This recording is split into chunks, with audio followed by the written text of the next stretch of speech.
In the story creation ecosystem, worlds are created by two separate, yet equally important groups. The worldbuilders, who envision the world and its intricacies, and the storytellers, who bring their world to life. This is their podcast. In 2019, a crack world-building unit was sent to prison by a critics court for an inconsistency they didn't commit. These men promptly escaped from a maximum security blog page to an underground Discord server. Today, still wanted by the critics, they survive as builders of fortune. If you have a problem, if no one else can help, and if you can find them, maybe you can hire the WB team.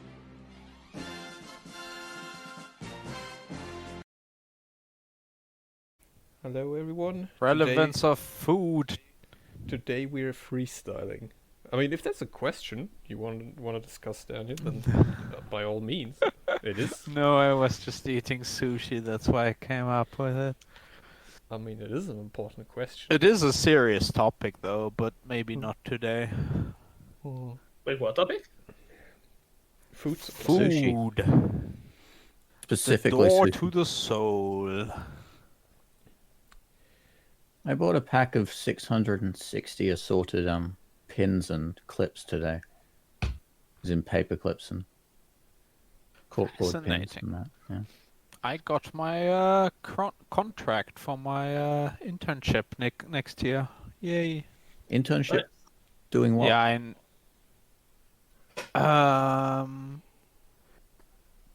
mechatronics, industrial workspace.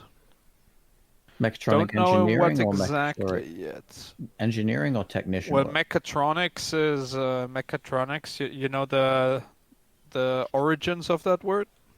Yeah, it's basically robotics. It's slightly different. Sort of. Mechatronics is a more has more variety than robotics. No. And it is- Mechatronics can be entirely software related or entirely mechanics related. It's like it's the intermediary between the subjects. A mechatronic engineer can do everything, but can also do only one specific thing. But he is flexible to choose, I suppose. And here we just call it Robotics is technology. yeah. Yeah, from Yeah. what I've heard from people I know who have studied mechatronic engineering, it's generally just automation that is applicable. That Which is is what- certainly a big part of it, yes. But I also study a lot of mechanical engineering, and I actually mostly want to avoid software, which is obviously a bit of a pipe dream. Let's put it. I want to do less programming. I want to do more designing, like CAD design. I will CAD. design this claw that builds this car, and someone else can program it. Yeah, I was about to say that this is basically every programmer's dream. I can design the code and somebody else can write it. Yes. Yeah, I'll Yeah, write I'm the happy to be. I'll- I'm so happy much to yes. be the some. I'll Yeah, write I'm the happy to pseudocode. You do everything else. Yeah, I'm happy I'll to use the design the visual script actual then. machine. That's fine. I won't even write the pseudocode. I'll just give I you mean, the is machine, Colin and you even can figure recording it out. yet? oh yeah. I'm recording for like 5 minutes almost. Oh, I just yeah. But maybe you actually want to bring up the topic you actually. Oh, I don't mind talking about any topic. I mean, we can go further into mechatronics and how this might Yeah. affect anyone's world you or can- food. Starting with a tangent is always a good sign. I'm definitely like the story the story I have. I still pretend I'm working on. I'll find time one day. You can tell where my interest lies when it's mostly about almost political refugees building a spaceship to fuck off from planet Earth. Your whole story is basically fuck this shit I'm out. Yeah. Yeah, straight up. Just like I have it needs a lot of polishing, but like I've been working on the actual pilot to the story. Like the actual story is supposed to be in 200 years from now. Like this I call it Gateway Foundation builds. It's like if I suppose it's the SpaceX of the future. I was gonna say Apple, but then you would actually be interested in developing something new. So, not Apple then. That's Can you really say that about Apple lately? not anymore. No. Sorry, maybe I got twisted up there. The company, the foundation, it is a company essentially, but it calls itself the Gateway Foundation. It's like a bit like the Mars Society, the logic, but if it actually did some physical work, not shitting on the Mars Society, but they aren't flying spaceships yet. I mean, So yeah, I was dunking on Apple and got twisted in the language. Basically, I don't know. Well, yeah, Apple hasn't really done much since Steve Jobs got a PC. They were I mean, the really iPhone. good at taking failed concepts and making them work, which is also an art in itself. But Yeah. I am very Like- depressed that no one got that cancer pun. I made a pun about cancer and no one got it. Oh, I mean, sorry, that flew completely. I was about to ask, like, wait, I you mean, see, yeah, fair enough. I'm missing something. Because I said Apple hasn't done anything significant since Steve Jobs got a PC because he died of pancreatic cancer. Oh, it was Yeah, pancreatic. I was missing Oh, that part. Okay. Yeah, if I had known that it was pancreatic, then I probably just got yesterday watched a video from MetLife Crisis, amazing YouTube channel by the way, about that. I just got the channel recommended diff- like yesterday. it's more relevant than ever. The guy is really good. Like he's what's the medical field of the heart again? Cardio. cardiology? Cardiology. yeah. Cardiologist. He's a cardiologist working in UK, and like in between breaks, he will talk about all sorts of medicine stuff. Didn't I link one of his videos in one of the discords we're in the memes and sciencey channel? I think I Possibly. did. But A meme yeah, and science channel? Yeah. to prevent another tangent from the tangent from the tangent, he was talking about pancreatic cancer, and it is deadly because not because of it's hard to remove, although maybe that's also true, but because pancreatic cancer only shows symptoms when it's way too late.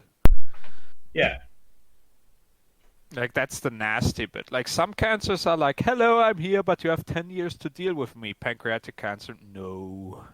I mean, it's part of what happens when you have it in such an unimportant part of your body. It goes, You I will really don't hide put it in the down. islets of Langerhans until you decide, until you... Just throw it out, get rid of it. That's a really amazing name for the islets of Langerhans, though. It sounds like a place in Lord of the Rings. I mean, that's actually not true. The pancreas actually does apparently serve a vital role in digestion. I think so. Yeah. Yeah, it's just that we can very much live without it. Yeah, you Oh, need yeah, injections. You need some Also- kind of hormonal injections, though. You can I live think. Yeah, without an because arm. You would still The want pancreas both of them. has the islets of Langerhans on them, and they produce glucagon and insulin. So you You can't- need insulin then. Yeah, you can't regulate your body's sugar levels without glucagon and insulin, so you need your Yeah, pancreas. but I suppose Who needs to regulate suppose- your sugar levels anyways? America. YOLO. Ouch. No, most Germans The- probably as well, myself included. I mean, both my grandparents had diabetes, so Yeah. but they enjoyed eating just as I think much that as might I be do. part of the problem. Makes you think. Islets of Anyways, Langerhans, Loop of Henley, and Nodes of Ronvier are my three favorite things in the body They because they just sound. yeah, I cool. was like the Yeah. first time you said it, I thought it was like some scurril reference, but Oh, then he I was like, wasn't oh, you're talking talking about about organs. Yeah. Yeah, it took me just now to realize that. Huh. Yeah, the islets of Yeah. Langerhans are made out of alpha and beta cells, which produce glucagon and insulin, respectively. The loop of Henle is, well, there's a lot of loops of Henle because they're in the nephrons, which filter your urine in your kidneys. And the nodes of Ranvier are between the Schwann cells that make up the myelin sheaths on your myelinated neurons. Did the person who named these accidentally mix up the autopsy report and the map? It is entirely possible. Maybe it was Next. Tolkien. Next Maybe it was short Tolkien. story, a worldwide virus destroys all of humanity's pancreas. Pancakes. Or just How is the world gonna deal with it? Or just Although I think specifically insulin is target their relatively island cheap of to Langerhans. manufacture, right? It doesn't target their well. pancreas. It targets their islets of Langerhans specifically, just so that you can say that a whole lot of times in the story. The most famous word all of a sudden, yeah. But honestly, Calm, I think you could just throw that into your novel somewhere, and people would just go, "Oh, that's a cool name." Yeah, but that's the beauty of a big enough story. Everything can happen in there. Just just some random reference. I was trying to say, fuck brain, come on, It's Oh my usually God. not healthy to fuck your brain. I'm just saying. Nein, skurril. Oh, what's the Okay, which Is language there are we on right now? I that was a suppose German it's sound. yeah. So, I suppose that's speaking not an of English very word. long stories, does Obscure. anyone- Oh my fucking god. Yeah. Obscure is what I'm looking for. Speaking of very Sorry. long stories, does anyone want to read a very, very short story that is exactly 100 words? Sure. Huh. Why not?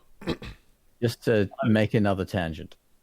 Oh, I can. A I'm probably not tangent going or to cut tangent. anything of this because I'm usually just looking for like periods of silence, which luckily don't happen too often. There you go. I put it in private planning. That is exactly 100 words long. I wrote it a few years ago, but I thought it was relevant. What channel again? Private planning. He should be able to see it, right? He I should be don't able think to. so. Um, I don't see it. Oh, No, no, he he's not. can't. His name's not there. I because he's will- a viewer, not a participant. It's all good. Well, I am a No. participant. He is. Oh, wait, he yeah, is a participant. Yeah, but I haven't. No. Who did the channel management on this one? Ah, something just plopped up. Okay. There we Oh. go. Yes, it should. Oh, yeah, he needs the participant role in this Yeah. specific one. Yeah. Yeah. Okay. Now you can see it. Hmm. Ah. So who wants to read that? Oh, we don't need to read it. We can just make the audience members hate us. Just by like not reading it. just Oh, I mean, Just to I, stuff it. blue- I just showed just it on blue the balls. screen, so. Oh yeah, true. So, if people are watching the podcast, they can see your 100-word short story. Yeah. All right. Do we continue any of our tangents way down now? Or I mean, is there any every time you topic say want to- tangent, every time you say tangent, I'm just having flashbacks to yesterday, and Dalek Oh, knows yeah. why. It's just... Oh. You mean I want ice cream. Multiplying by -1 makes it work. So Hey, for we're those back who to were the not original present- tangent. Food. For those who were not present yesterday, so I have this weird piece of code I'm working on. Like, it's this really sophisticated algorithm that, as with all sophisticated algorithms, I thought of while making pizza at 3 a.m. And it's a really sophisticated algorithm that, in one iteration of going over a chain of joints, knows exactly how to position them to have the best chance of reaching a certain point at a certain angle. And the algorithm works, and it's really nice and all that, but I was having this weird issue where aligning the up rotation worked perfectly, but aligning the forward rotation was doing some weirdness. Even though they have the exact same piece of code, just one of them working with the up direction and one of them working with the forward direction. And we were working on for an hour and a half trying to gradually replace parts of the code, including reproducing functions as other weird functions. And then And in I the end, checked Dalek, all of the maths was Yeah. perfect. and then Dalek, in the end, is like, so So you're saying the angle it is giving you is smaller than the actual angle you need, right? Yes, by around it's around 1/8 of the actual angle. So multiply it by 8 and let's see what happens. So I did one better. I made a field that I can edit live and multiply them. We set it to -1 and everything worked. Even though earlier than that, we literally put the exact same number as just a negative of that number, and it didn't work. But multiplying it by -1 worked. And then I removed that, and it still worked, because apparently Unity just miscompiled that line. And with all the weirdness that we did there, we actually got it to compile the line properly now. Ah, an engine error. 2 hours. 2 hours. The moment when you go through all the lines, they don't work, then you do some weird thing and they work all of a sudden. It was so stupid. So yeah, that happened. And now I have a little trauma from tangents. Which is a good. I think it's a good build-up for a question I have. If nobody else has anything prepared, because I actually if you remember on the last session, I said that I have 2 questions and I picked one and we went over it, and well, the other one is still left. Go ahead. Yeah, go ahead. So the other one is actually a bit trickier than the one from the last session, because the one from the last session was just like, hey, I have these really powerful monsters. How the hell do I get them to be balanced? And we sort of settled on something. For this one, it's weirder, because each genre of writing has, well, okay, maybe except romance, has a weird world-building challenge unique to it. Romance doesn't have world building. Yeah, exactly. That's why I said that. So, each of them has the unique, weird challenge. And Weasel Fever, the story the story I'm currently working on, define currently and define working on, but currently probably my biggest project other than the book. It's basically set in a world that is supposed to imitate ours, to be as close as possible to that. But also at the same time, we need to be distant enough so that people don't focus on the nitty-gritty and are like, oh no, he's doing it in America, he's throwing shade at America, instead of, oh no, he's doing it in our world, and he's throwing shade at our entire world, because the second is what I'm actually intending. So it needs to be disconnected and different enough from our world for people to not focus on the small insignificant detail.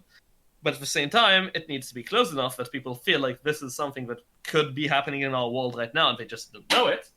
And if all of that is not fun enough, I need to slowly, throughout the story, escalate this entire thing from being these weird local disturbances that one person is solving to disturbances that still one person is solving, but suddenly they're big enough for the entirety of the world to notice them, so that the finale works, because the finale basically involves taking everybody's attention and then just telling them, this whole disturbance thing is just happening because you're looking for issues instead of solving the actual issues there. And there's a whole weird finale planned with that. But for that to work, I need to figure out how the hell do you escalate such a thing in a world like ours without it going south. To say the least. Okay, but the world itself is more or less a copy of our world, or yeah. Okay. Obviously, with some names changed, because again, I don't want people focusing on this is America, this is China. It's no, these are countries, these are people. They could very well be alive in our world right now. Mm-hmm. But it's not a specific country. It's it signifies the entire world. And don't state the name of the place. Yeah, obviously, I'm there's other than the fact that sometimes you have to give a name, so I give a random name in Spanish that I just made up, and apparently it's really in Spanish. So other than that, I try to keep things away from being named. But it's still this thing where I have to figure out how to escalate the entire story around that, and basically escalate it so that, by 5 or 6 years of this story supposedly happening in that world, it's already garnered the attention of very big people, of very big organizations and people, without anybody trying to assassinate my main character, because that will be a bit of a problem. Or Um, at least, if they are trying it, not everybody trying to do it at once. Yeah. have you seen the series Fringe? I think it's called. I have not. They also like the series is focused on paranormal phenomena basically, and they also have kind of an escalation throughout the story. It got a bit weird towards the end, so I guess as a case study, it's probably still gonna work though. If you wanna look through it, you probably wouldn't have to watch all the episodes, but just to get a general idea of how they did it and maybe how you can do it better and what works or what doesn't work in your story as well for it maybe. And the second thing that came to mind would be like going through SCPs maybe from the SCP Foundation. Yeah. And trying to SCP come up with definitely a canon for that, for example. Huh? SCP definitely has quite a big effect on this whole thing. Like, it has influenced my writing a lot. I can't say yes, it has no effect on that. But like, the problem is also I'm not trying to escalate it to the point. Like, I'm basically like the entire idea is that like the escalation of the actual events happening. Well, sure, they are getting worse, but it's not like one time he's fighting like this weird phenomena in a town where people can't die, and another time like suddenly he's the sole person in charge of stopping the entire United States from getting nuked. Like, basically the idea is the size of the actual events really isn't supposed to change that much as it's just people like there's more attention drawn to them, and people are focusing on it regardless of whether they actually should or not. So, like, it's being blown out of proportion more and more people are noticing it, but the actual issues stay the same, so you don't get the power creep of the entire world depends on you saving it, when he's just one guy doing his shit and not really caring if the entirety of humanity dies. So, like, yeah. So what if you had news reports of people arguing whether whether these events could actually be happening or not? Like, they bring on someone who just kind of goes, "Oh, this is ridiculous. This is just a conspiracy theory. Why would you do that?" And then some people trying to capitalize on it, going, "Hey, let's go in here and show you that people can't die. I'm going to give you a film of this, and you're going to pay me for it. Capitalism, yay!" Yeah. So, like, to a certain degree, I do plan to have stuff like this, but it's like the problem with basically media attention to it growing is that usually the media tends to explode things, more or less, and like, I'm aiming for a more gradual growth, something that is not like he's just gambling on eventually like a news reporter picking up on it, as much as it is like he is there and slowly working his way towards building up recognition for this thing. And then, sure, near the end, a few things are going to blow up and go and get to the media. But by that point, he's already put in a lot of work. So, all right, then how about a government gag order? Because governments do that sometimes. Sometimes there's something that's significant or serious, or you don't have all of the information, and the government will actually put a gag order on the media. The media is not actually allowed to report on it, or they will be seriously fined. So the only way people actually hear about it is word of mouth or people posting on a blog or something. The US did that a couple times during the Cold War, during the Cuban missile crisis, I think, was one of the examples I can remember. The US, I think, did this a lot more than a couple of times. Yeah. And a lot of I don't wanna say allegedly, so I'm keeping it to a couple of times. Because those are countries known. do it with the alleged victims and perpetrators of particularly violent or cruel crime. They will actually put a gag order on it to say, "Hey, this is only alleged at the moment. We don't want this person to be completely defamed." Yeah, so gag orders, I mean, they do definitely help in preventing a lot of unwanted attention to it. But how would they even go about obtaining this attention in the first place? Because, because the government has to be aware that something is happening in order to say, yeah, don't talk about that, it's a bad idea. Well, How say would maybe there's a senator or some government official who goes on holiday. He's kind of maybe backpacking, or not backpacking. He's probably a millionaire because he's a government official, but he's just going around through small towns and that, and he happens across this town and goes, well, this is just wrong. I need to get back. I need to make a phone call straight away to the government to make them aware of this so they can come out and take a look at it. Yeah, right, I'm quickly writing that down. Okay, yeah, that does definitely help with that.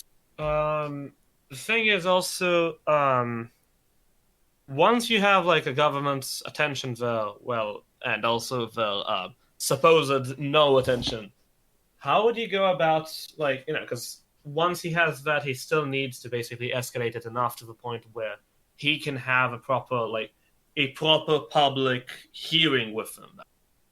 How do you even go about doing that? Well, if you built up the conspiracy theory around it, even though it is in fact true, if you built up the weird conspiracy theory around it, and it gained enough traction, even though it's not in the media, it's still online. You still have YouTubers talking about it because they're not journalists. They don't have journalist cards, so they're still allowed to talk about it. And so eventually it rises to such an extent that maybe you have some kind of YouTube live stream of it or something. You want a counterexample to that? Russia. Think about how many state-critical media disappears in Russia, and how the general population thinks of their government in general. As I have a Russian family, I can tell you Russia has it under wraps. Like, there are certainly free-thinking people that still talk. Like, Navalny still lives, just barely, but he still lives. Even Snowden, yeah, that was a close one. Although enough people argue that he was supposed to live, that was a message, which who knows. But yeah, like Russia, they are quite versed in keeping their own population like friendly on the internet. Just a counterpoint. Obviously, the internet is a very powerful medium, but it's also a very powerful medium for deception, or even state-organized deception. Yeah. I mean, but wouldn't that also just go to, like, give more credibility to the power, not power scale, but escalation? Because you see something on the internet, you can't be sure whether it's true or not, so it's not going to gather as much traction as if, like, a well-known publisher would put this thing out. Yeah, so that definitely does give me a lot more leeway to control it. But I'm still trying to think, basically, because, the finale, it's a certain era of legitimacy where, you can have the finale of, the confrontation between him and someone on, a live stream or something. And, suddenly it will be live streamed in that universe. But it's a question of, I don't think, a live stream would have a proper ripple effect as a result from it. Can you have a martyr? Can you have somebody that has that the population has an excellent opinion of, but that has doubts about what he's doing? Like, he's state-sponsored, and then there are a couple real-life examples where, a state presenter on live TV will, just spill the beans, the truth, and then probably go into a prison and just disappear for the rest of his life. But or kill himself. That's one way. Or get killed himself, sorry. Yeah. There's also another route you could also take with the escalation, that there could be legal challenges to the gag order.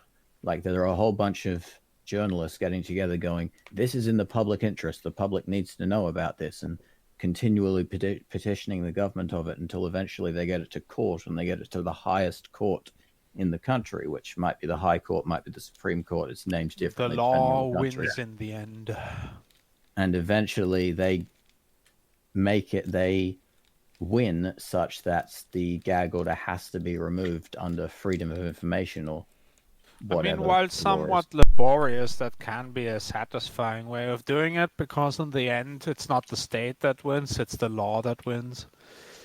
I mean, Or, well, not the governing body, I suppose. it can even be both. Like, because naturally, like, because it's one of those things where basically, like, since the baseline assumption for the entire story is that the main character knows very well what he's doing. Like, that's his baseline assumption. That's exactly what he's working on throughout the entire time.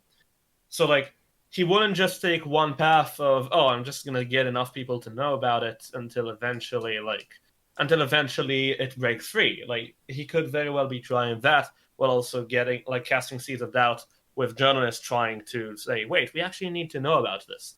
Like, telling them, hey, I have something, but it's about this gag order, so I can't tell you until it's released or something. So, like, it would be fairly natural for him to be trying all these things at once to, like, so, the best option wins, but either way, he gets an option that works. So, that's... Like, I still need to somehow figure out, like, how I would even go about, like, basically, like, if you had in our real world, like, you had one opportunity to say a message, and you could say it in any media, any forum, any whatever, what would be the most, like, what would be the way that packs the most punch? Like, in what platform would you even be able to pack the most punch? And then after you do that, like, obviously how you would do it perfectly in order to get, like, the highest, like, impact possible. Well, first of all, timing matters.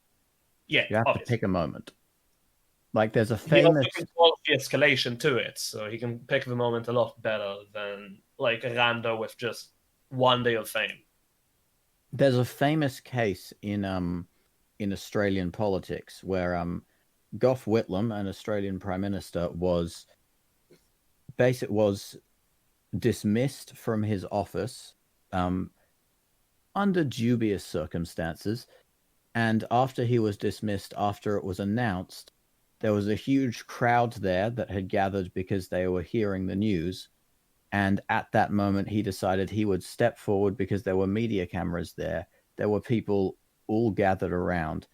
A huge announcement had just been made that was a pretty dark, terrible thing for the country, basically. And so he stepped forwards, and there's a quote that basically every Australian knows because he picked the exact right time to say it, and he said it in the right way, which is, well, may we say, God save the Queen, because nothing will save the Governor-General, because the Governor-General was the person who dismissed him. And he picked that moment, and it went down as one of the pivotal moments in Australian history because he picked it so well. So, like, if we were to go with this idea, it would probably be after one of the, like, what a more flashy, like, abnormality, I guess I would call it. Like, anomaly, I have all sorts of weird names for them.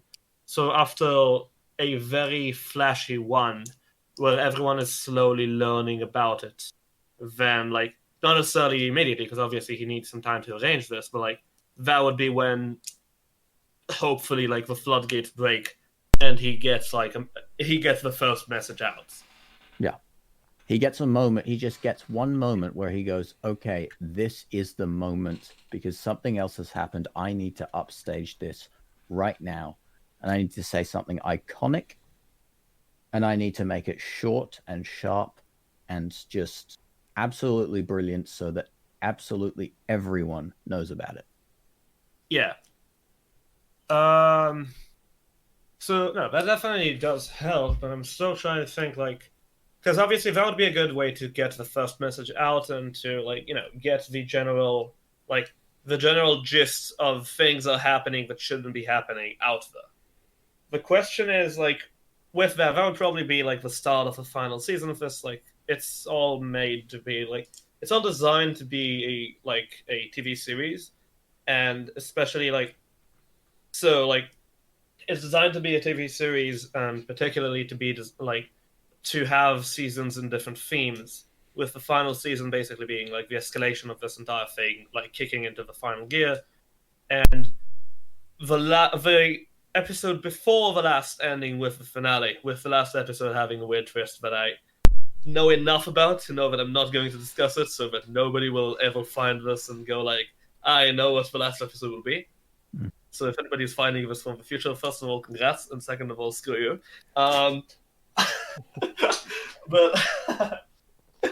but like, it's the idea where basically he still needs to figure out a way, like, so like, if I were to think of it today, like, logically I would think that that it would probably be wise to either do it in front of the US Senate or do it in front of some, like, one of the many UN parts.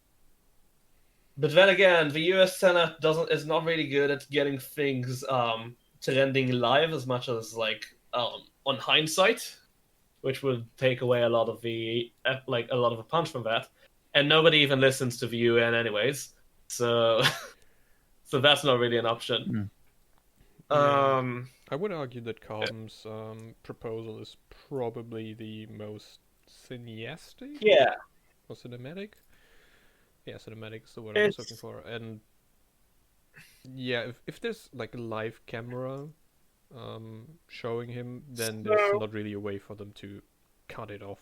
Like, I mean, easily. maybe it would work. It would work, like, since, like, ideally, like, initially I planned it so that, like, he talks with some officials and then gets this whole thing across. But if I were to basically take the exact same thing and port it somewhere else, I would say probably, like, if I were to ask what are the most talked about things in the news, like, that are events that happen in very specific parts of the world, I would say that usually, like, either a lot of people getting stuck somewhere, like because of a natural disaster or a construction disaster or something like that. So it would either be something like this, or like some other really all-encompassing event with a very small area of interest.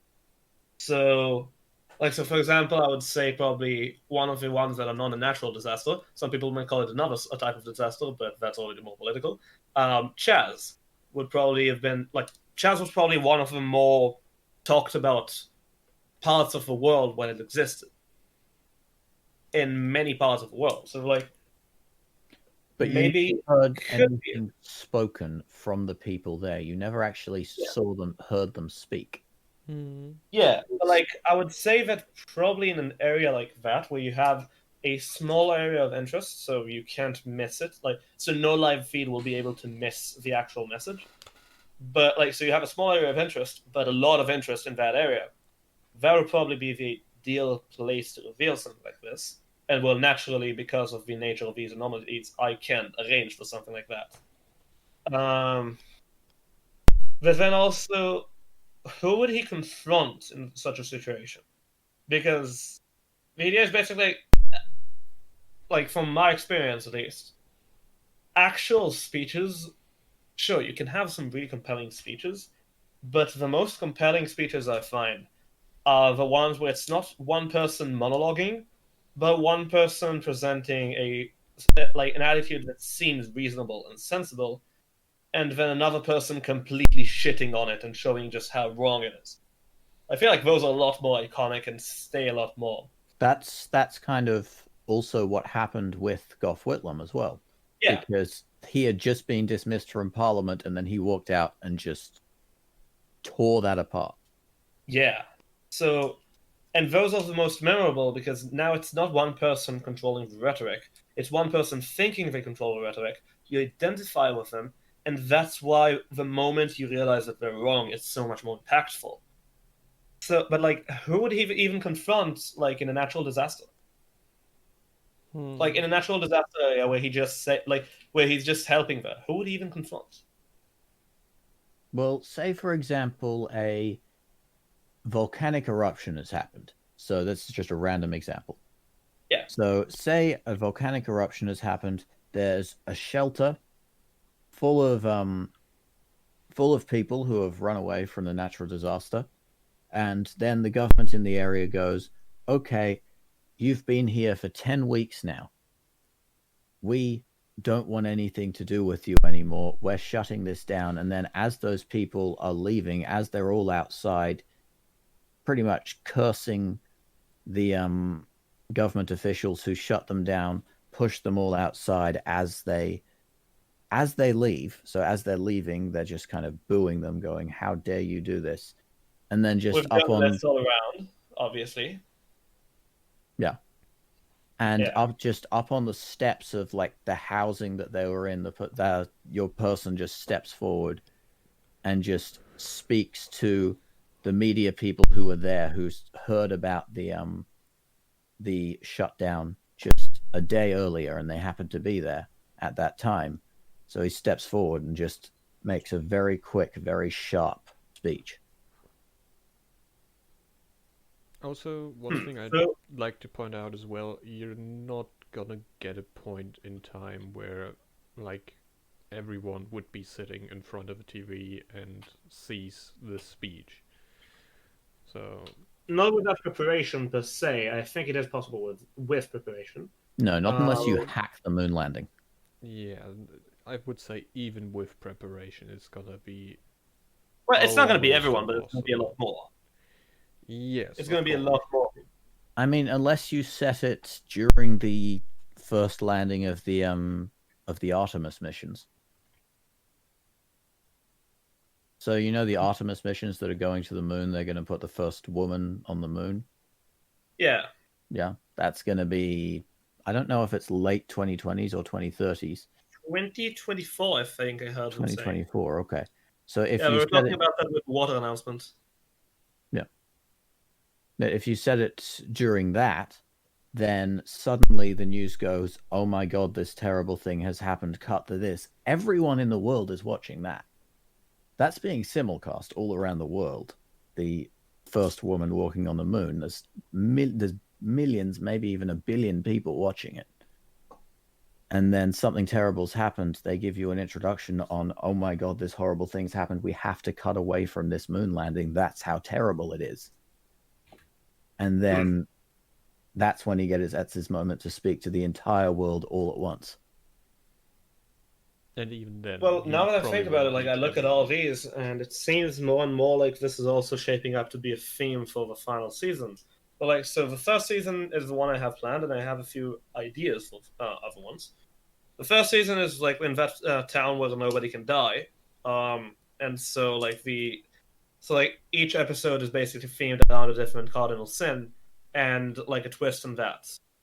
So it seems like with this, it's shaping out to be, like, so the finale where the final escalation, which really hits it hard, happens, would probably be like every episode there's a new message from him. Like either from him directly or from people that initially they don't even think are linked to him. So like every episode there's some scenario that ends up with a message that prepares for like that final moment.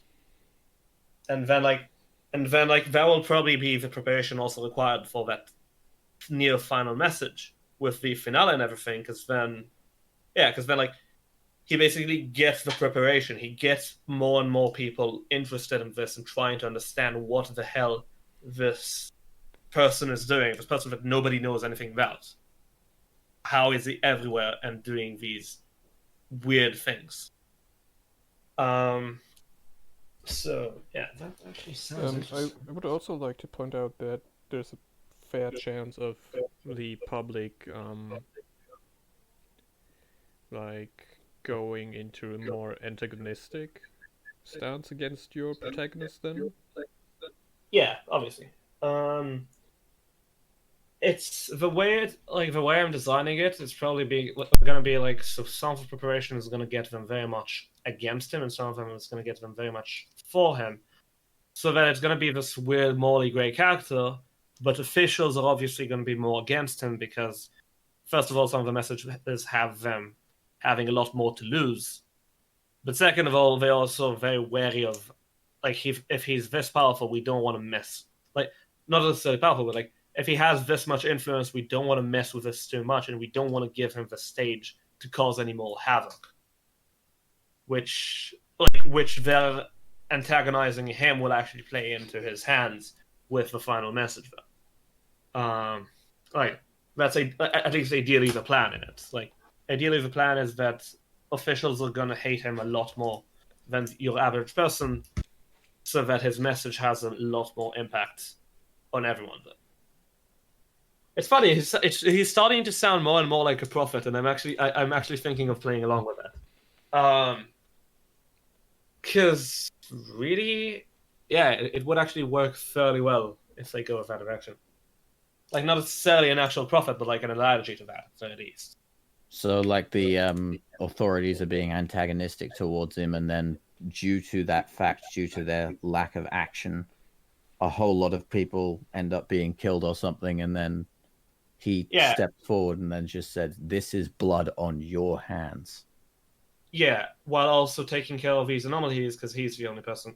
Well, he's one of 3 people in that world that understand it. 2 of them are not from that world, so practically the only person from that world that understands them. It's funny. I have a character that's a little link between all of my stories, and he is also in them. But he's one of those that is not from that world. Yeah, I like this whole this whole crossover thing. It's just, it works. But that's a story for another time.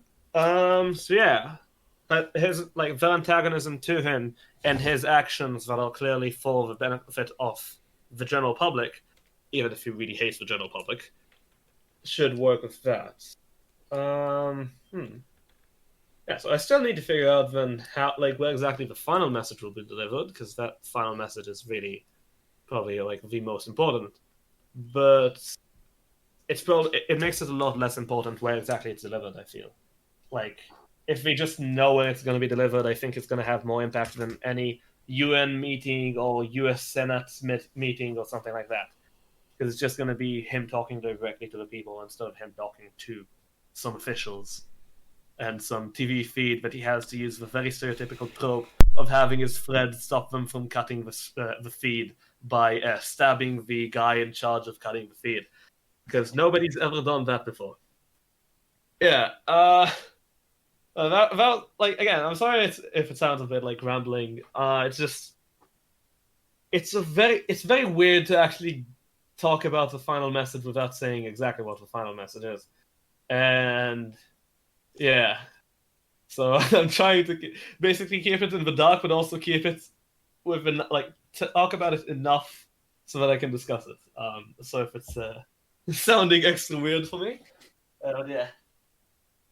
The twist, it turns out that all religions are evil and your prayers are feeding the devil, and he will rise if you continue praying to him. You must all abandon your religion. I don't think a lot of people are going to call that a twist. I don't think it's true, but a lot of people are going to say, oh, that's obvious. Most of them because they're edgy, but yeah. Edgelords. It's funny how many people think that being an atheist means being against religion, and I'm like, no, it just means you don't believe in one. Why the fuck are you prosecuting them? Well, you're not better. Yeah. Weird ramblings aside, I know a lot of anti-theists. I know he's not vegan though. Wait, who isn't vegan? Yeah. Come on. Sorry, I was AFK for a second. We were just talking about atheism. Oh, Yeah. Oh, okay. Yeah, I mean, if an atheist is vegan, you would I've- know that.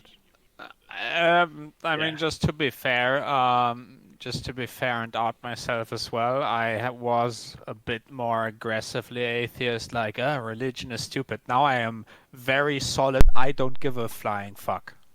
Exactly. I don't give a flying fuck. I Just am don't very be a much cunt. the latter Just as well. don't be a cunt. Yeah, Yeah. it's like I already saw this a bit like in my country. Just like I was looking around, I was looking at people I know that I know are fairly logical. I'm like, why, if you claim to be so logical, why do you get so annoyed when religion is mentioned? Like, why do you hold the attitude of you can do anything you want and have the freedom to do whatever you want, except be religious? And I'm like at that point, I was starting to be like, I'm starting to have some second guesses about that. And joining Terra Nova was even funnier on that because, like, I keep making that joke again and again and again, but like with a lot of the people in Terra Nova, I share like 10% of my ideals, and yet I can talk with them freely. And a lot of people that I share 99.999% of my ideals with, that tiny point, like dot 1% makes them think that I'm some sort of Satan, and it's like, I like it here. I mean, I like this side more. I mean, like a .0001% could make all the difference in the world if this like Yeah, it's like but a the really fact that particular. Elon son.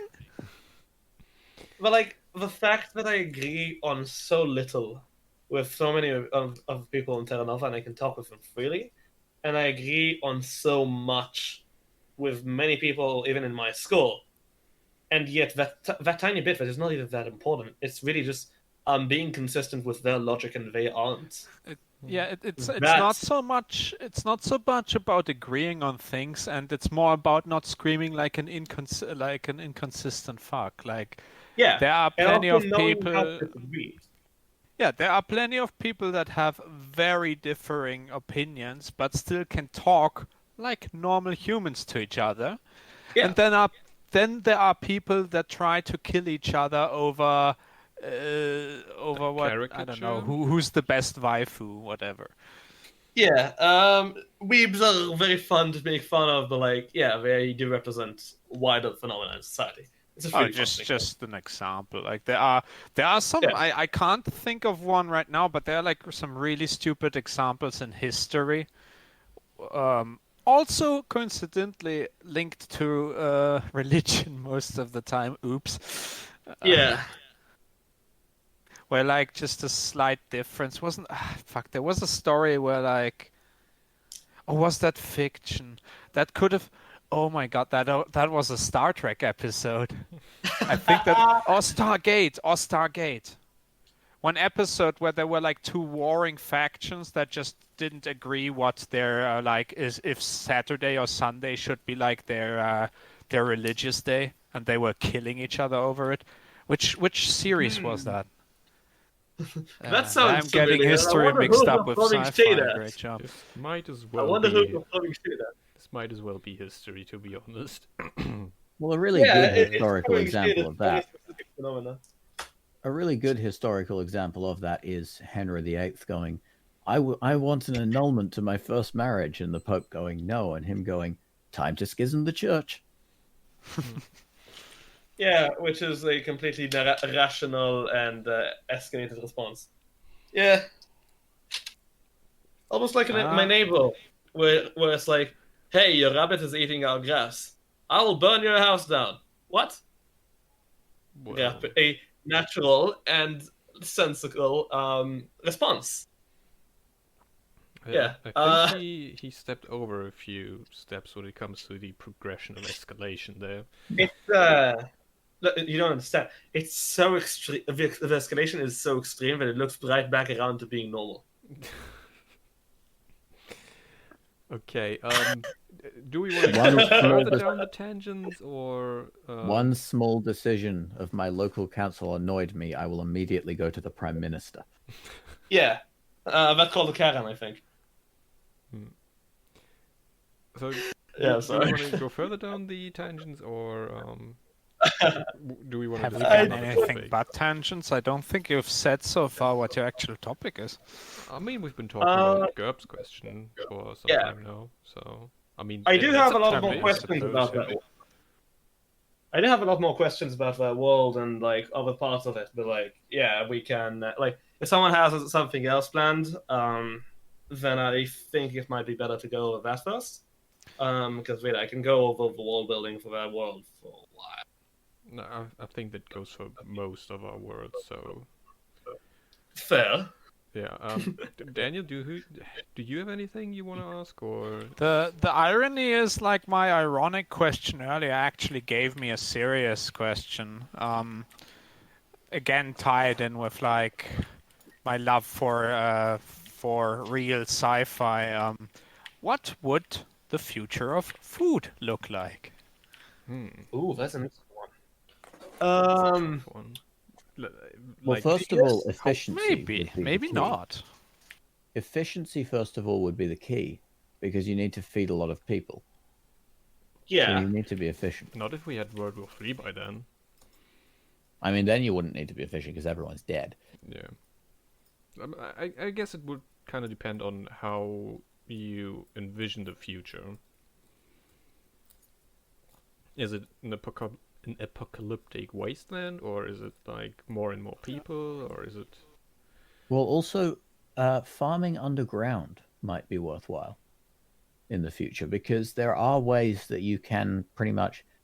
The analogy is turn sunlight into liquid. You don't actually turn it into a liquid, but you put it down fiber optic cables, and you can actually move it underground, and so you can actually grow photosynthetic crops underground, and so you could have a tiered farm that's not just tiered in the way that you usually tier a farm, but in fact it's tiers that are literally stacked on top of each other and as underground sections.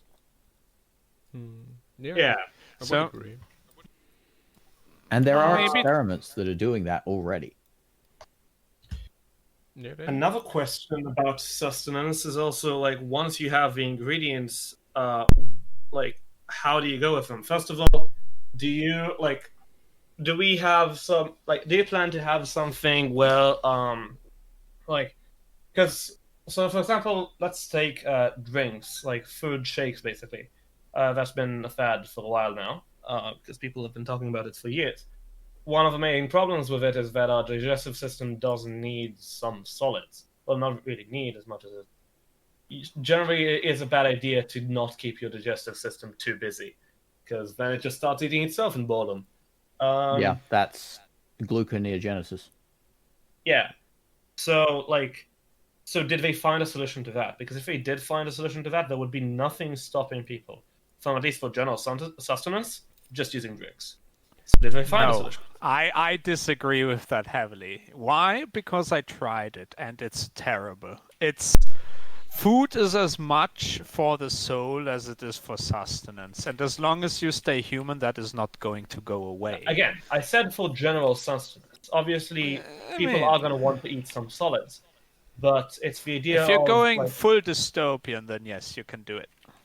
No, again, you can very much so. For example, I think a lot of people wouldn't be against eating only one meal of solids a day if they could drink stuff other times, and then you can just do whatever you want and drink, and you have this one large meal and maybe a tiny snack or something here and there, but drinking instead of the huge overhead for a lot of people at least that is going to eat and preparing for it and all that, drinking at least to replace some of that. And you can see that with people that are going on the only drinking diets. It is something that a lot of people would enjoy more than they would even think. It's just that obviously, yeah, you need some solids for people's sanity and for other reasons. But well, on you the can make it taste well. You can make it taste good. It's not a problem. You can make it taste good, and in terms of efficiency and the amount of overhead reduced, a lot of people would prefer it. I think. The taste definitely can be done, but most things you can get now are gonna be some kind of sweets because it is the stuff you can drink now, which claims to actually feed you, and from the stuff that's in there, that's actually true. It's like oatmeal milkshakes, the consistency of. Yeah. So only really sweet stuff works with it. I wouldn't want to drink something that tastes like a steak.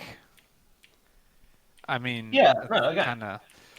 It's doable. It's just it's probably not perfect as just that, and also again, like eating some solids would probably be a good idea for like fixing like for fixing the whole thing where your digestive system does need something to play with. Yeah. Um, You could like. Sorry, I'm like like moving thinking. to a more drinks-oriented solution would probably help a lot. And if you do that, it's also like with drinks, you can have a lot less waste with your food. So that's one thing. So it's going to be a lot more efficient, and it's also a lot easier to produce and carry. So like suddenly you can have people going out to the field with a drink. And really, like when we go back, like when we get back home, like in the evening, they eat something solid before we sleep or something. Yeah, and that already opens up quite a few possibilities, and that is just going halfway, and really just using modern technology but applying it in a slightly more sophisticated way. So That's, I mean, that's already a partially solved thing, though. Like, you can already get those exactly. Like, they're just not there is a perfect or sizable healthy. portion of the population that already does that. Like the shakes I got, you can eat them 24/7, but actually, and that's the whole like sanity and keeping a digestive system working part of it. Yeah. You only like eat like breakfast and dinner usually, or breakfast and lunch, and then they get a proper meal. And so, yeah, but like Yeah. the other. So was the question? What was the reason why go liquid? To be more efficient, to be more resource friendly? It's efficiency, resource friendliness, and also generally the fact that you need a lot less infrastructure for food that way. You don't need like kitchens with that. It's just drinks. Fair enough. Yes, that You don't need kitchens in workplaces. Imagine how much more efficient and just generally like more space efficient places can be. In fact, it wouldn't surprise me if there are out there already startups that do stuff like this, where do what? really they just have like instead of the kitchen they have like a lot of like like instant noodles and stuff like this, and also these drinks, and it's just instead of like a proper kitchen, so they can conserve in space and pay a lot less money. You see, that's called the space station.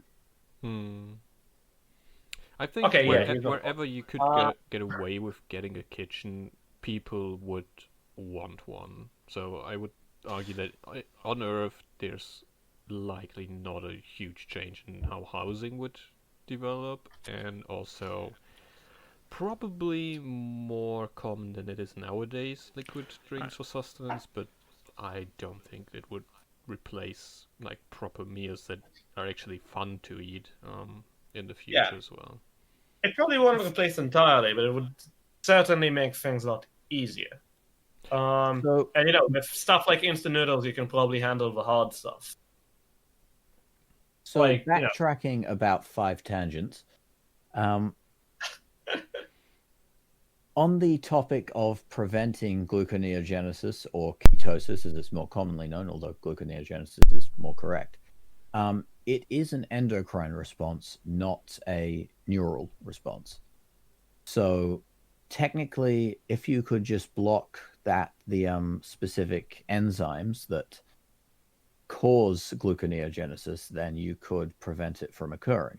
So if you just hand wave something like, hey, we're blocking the enzymes in this specific gland of the endocrine system to prevent this from happening, and then you could go, yep, that's cool.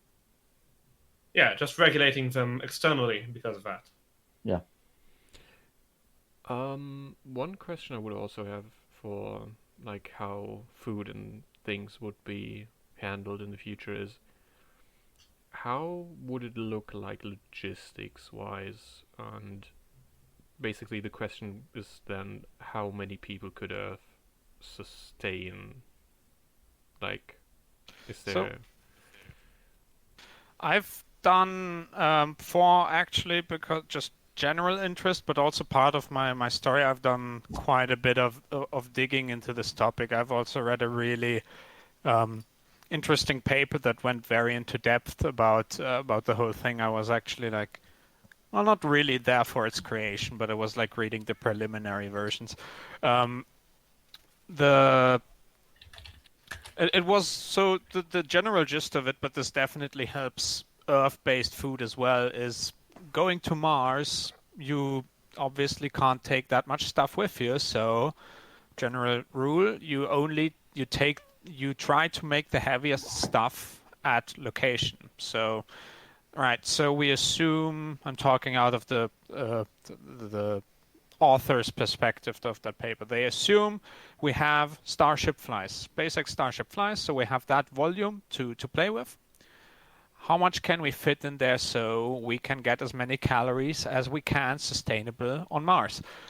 So they went into like the science of it, and this is actually when it opened my own eyes when I realized how hideous meat is actually for your economical footprint. I still eat meat, but it's something I'm trying to work on.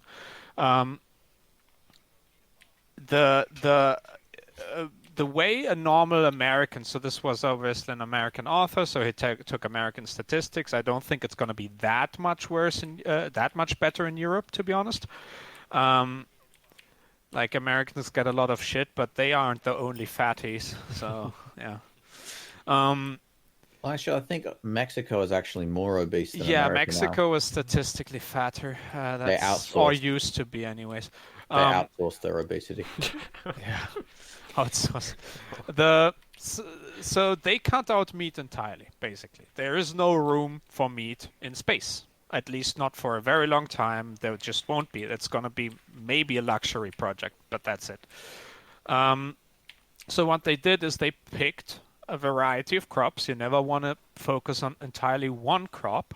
And they tried, with the variety of crops they had, to try to get a blend that fulfills both proteins and carbs. That is the biggest bulk of food. If you think about it, what's the heaviest stuff? Carbs and protein. You don't necessarily need fat, although you get some of that with plant-based diet as well, or you get that. You don't need the vitamins you don't need to grow the vitamins at all. Buy like a ton of pills which will last 10,000 people a year.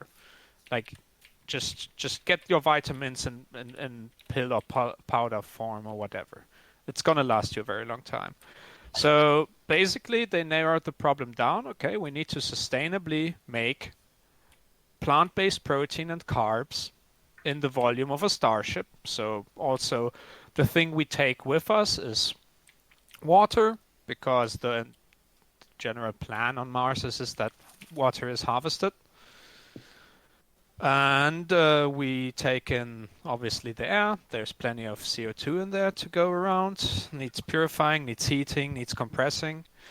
And we take solar power, but that's it. So all the soil, all the fertilizer is on board, and that's supposed to last forever entirely, essentially. So it's a closed ecosystem. So part of that volume is also reprocessing of fecal matter, of plant matter.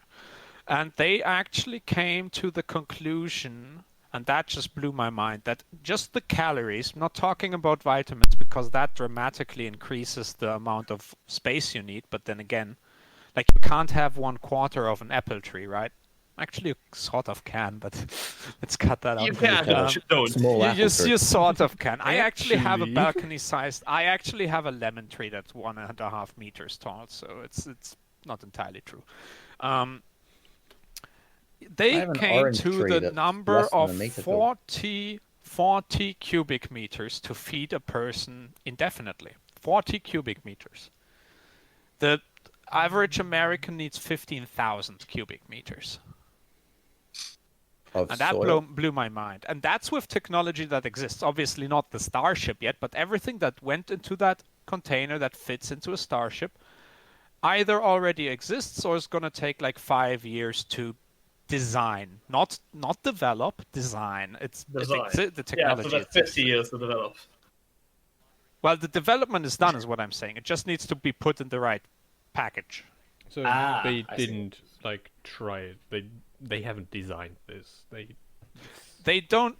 They did some preliminary design. They actually do have relatively not like they don't have any of the piping work, which is actually knowing an architect that does piping infrastructure is incredibly complex. But they kind of figured out, okay, this needs to go there, this needs to go there. It's kind of works. So that's I about how mean, far. if the piping is inefficient, they might run into some problems with it too. Yes, Like, if the but piping there gets is clogged up- only piping architecture is not necessarily my cup of tea, but it is a very fascinating subject because it just gets. There's a lot that you don't appreciate when thinking about where liquids come from. Yeah. I mean, Yeah, because it's not my cup of tea, but it's the way the tea very gets. complicated. Like, it's not my cup of tea, but it's the way the tea gets to my cup. Yeah. So, yeah, very not really a tangent. Like I wanted to go to like the population growing, climate change, but also moving into space, hopefully. Or at least some of us. Like how will food develop? I mean, I think everybody nowadays, every sane person anyways, agrees that our food needs to be more ecological, more sustainable. Our food is largely not sustainable. And of course, there are people that can do sustainable food. They have the money, or they have their own farm, or they're just that damn efficient. I'm certainly not. But everybody needs to get there. Otherwise, we won't have a growing population. We will have a rapidly declining population. I mean, People it do also think solves that- the problem, right? No, I don't. It's like saying suicide solves the problem. No, it ends. I It mean, ends no, the again, problem. it's a general thing, but people think that a declining population is necessarily bad. It might be, but why is it I'm necessarily? not talking about lowering birth rates. I'm talking about people starving to death. Yeah, that was the idea behind. Okay, that's fair. Yeah, I like mean, I people hope starving to most death- people don't agree that people starving to death is a good thing. The problem with starving to death is it's the same way that our government manages things. If you ignore the problem for long enough, there is no problem. The thing is, mean- when people are starving to death, what happens is people start to fight over resources, and then people start to collect into groups fighting over resources.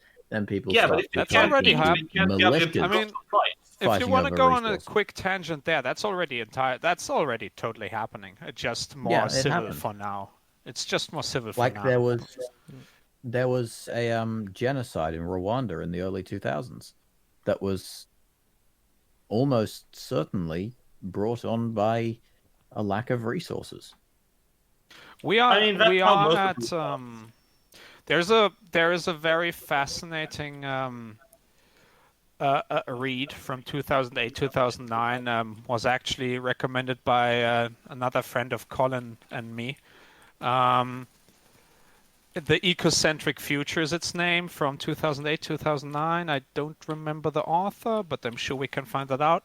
It goes into depth about the different stages of resource depletion and how that is going to impact society and how society is actually going to evolve. Obviously, there are a lot of assumptions made, but it also goes back into like history. History has a lot of starvation and resource depletion.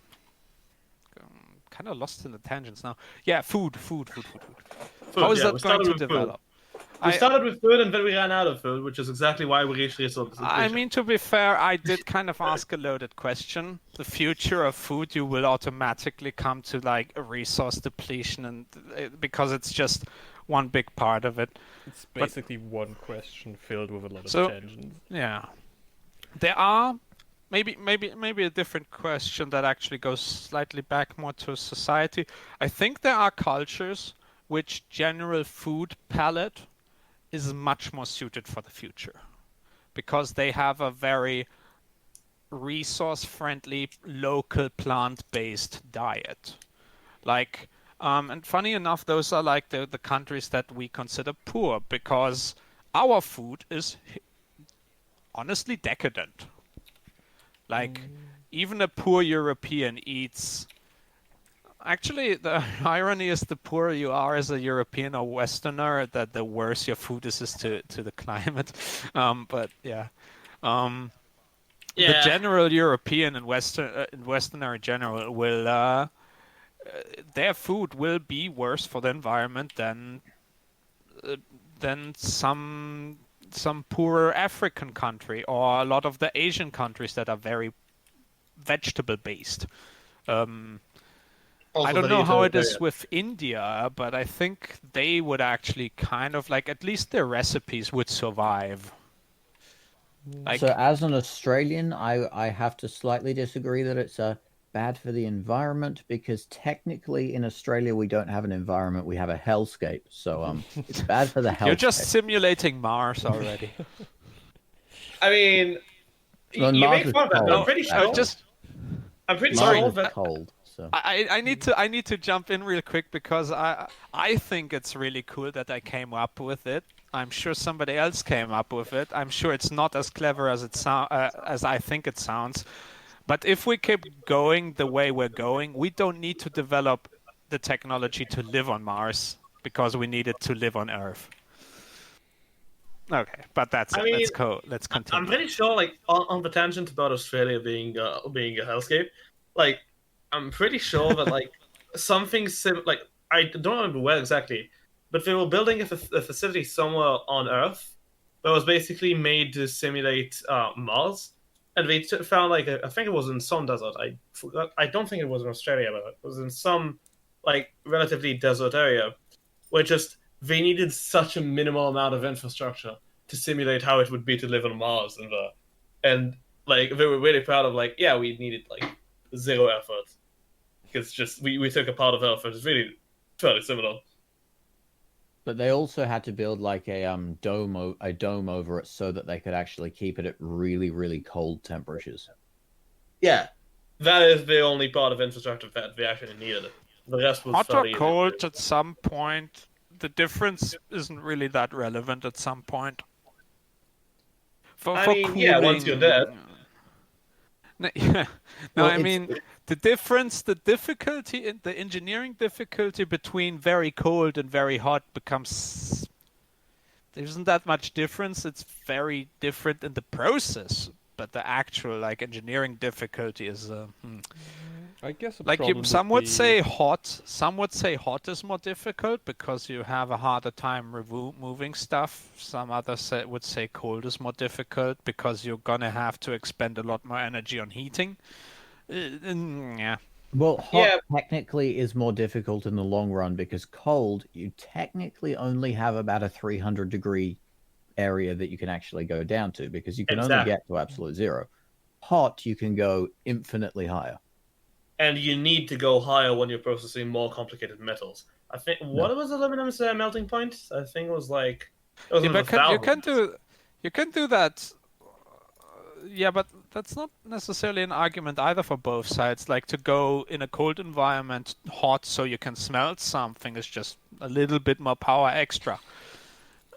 Oh, aluminum is only 660 degrees for the melting point. Compared remember to the- yeah, Yeah, look up tungsten. aluminum is weird. Yeah, Google the melting point of tungsten. Oh no. Is hot. Yeah, I remember that being an Yeah, absolute nightmare. It's about 3,400 Celsius. Shit, we're lost again. Yeah, no, it's Why it's did the we start boiling with is cold even and hot? worse. Yeah. The boiling is 5,555. Let's okay. Let's go back to food. What is going to, and for what reason, going to win the battle? Plant-based meat substitutes or artificially grown meat? What do you mean by I artificially think probably grown meat? artificially grown meat. I have an opinion, certainly. I think it's probably artificially grown meat simply because we have so much more control over the texture. And like with plant-based, even if you can get think very that- close to the original texture and taste, the problem with plant-based is that people will always have a bias against plant-based. But artificially, That bias Well, is first of getting all- torn down currently, though. Like by the time artificial meat is commercially available, the plant alternative movement might already have gotten enough headway. yeah, but Well, again, at the tastes same time, better. the So plant I'm alternative gonna- movement is headed by vegans, and vegans are known to be fairly popular in the Justice Not Society. entirely. The whole What's that? What's the name of the burger meat company that's like Beyond Meat. that I think. famous startup? Yeah, Beyond Meat actually focuses heavily on selling their product to meat eaters. Yeah. Like they don't cater to existing vegans. I They think cater to another meat problem. eaters. Good. Another problem is that artificially grown is simply far more efficient. I think a good comparison would probably be fission and fusion, where fission, Are you sure, it's good. Fission is How good. is it more efficient though? Wait, okay. I'll explain. So, like, fission is probably like fission and fusion are a fairly good comparison because fission is nice, it's fairly efficient, it's fairly clean. You can make it fairly get well, but like you have a lot of overhead to deal with, and you have the very annoying possible option of chain reactions, which are fun. And you have the meanwhile- irritating thing of having 0.02% uranium in the ground. True. And meanwhile, with fusion, it is extremely controlled. In fact, you have to control it greatly if you want to have a chance at even like getting it, like at keeping it going. There's no chance of a chain reaction, and well, it is just so much cleaner that it is extreme.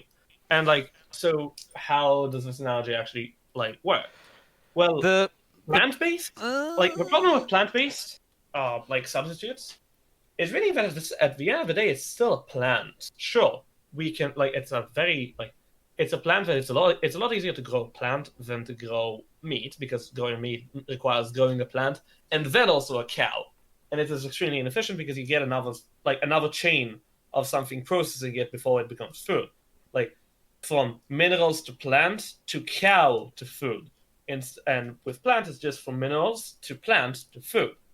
But with artificially grown, you literally just have minerals to food. There's no more middleman in the middle, though. It's just that. You don't need a field for that. You can do it Is in that facility. true though? I don't It's just think you have that so much more is- control over it, and it is healthy. And the like, I mean with No, the but with the another thing. current way that the meat is made, well, first of all, there's the gigantic issue. Maybe it's solved already. Maybe I'm a little bit out of date. But first, there's the gigantic issue that growing the muscles actually requires a protein that can only be extracted from blood. I think they figured out something to sort of fix that. Yeah, right now. I mean, that They is have a workaround, I obviously think. the biggest step they need to work on to make vegan real Yeah, meat. but meat. But another thing with it is that also, like, plants at the end of the day, like, it's plants, and, like, they have pests, and they have different illnesses that can affect plants specifically. And with artificially grown, you can grow it in extremely sanitary conditions where, like, you're not going to have any pests on it unless you really fuck up. Which is, yeah, if you fuck it up that much, I think people are going to notice, so it's fine. So you don't have that problem. And just generally, it's a lot more efficient because you don't need to sustain life to make your food. You're literally just making your food directly. You're playing the sustained life that's making the food. So I mean, it is could going to be a lot cheaper more efficient. because of that, then, right? Yeah, it's going to be more efficient, cheaper, require less space, and it is more stackable. You don't need sunlight. It can be grown in complete darkness. Nobody cares. I would guess I that have the to plant one- disagree with you there. This is slightly more complicated by the fact that, and your goes also for your comparison, we can't do fusion net positive yet. So we need to develop. We need 30, 40 more years. ITER is, well, it's been like ITER is extended one 10 built. years. Yeah, Actually, ITER One is... built. Yeah, ITER is gonna take longer, and after that, after ITER runs, we're gonna need another 10 years to build an actually commercially viable plant, or design it and then build it over the next 10 years. Yeah, ITER is expected to see first plasma in the early 2030s. Yeah. Meanwhile, Wendelstein 7X has been running for how many years? But whatever. Yeah, quite a while. My point is, so we're talking at least 30, 40 years unless somebody finds something revolutionary, which you can't really bank on. Like, it can happen, but I wouldn't, like, you don't want to, like, the salvation of humanity shouldn't be on something that may On a or coin may flip. not happen. Yeah. Oh, What I'm that's trying to say is that that's a if you tangent in give, itself. if you, yeah, if you, what I'm trying to say is if you give fusion 30, 40 years to exist, you need to give fission 30, 40 years to exist. If we would actually bother about developing clean fission, it would also be quite strong. Yeah, but fission by its nature will eventually be beaten by fusion. By its nature, it's just not going to be able to compete. Yes, but actually, maybe no. Given enough time, fusion will, by definition, win because we know we have examples for how fusion is so much better. From power output per density, probably, but it also depends about the scalability. Now, if the tokamak design requires a very large scale that is for some applications not actually all that practical.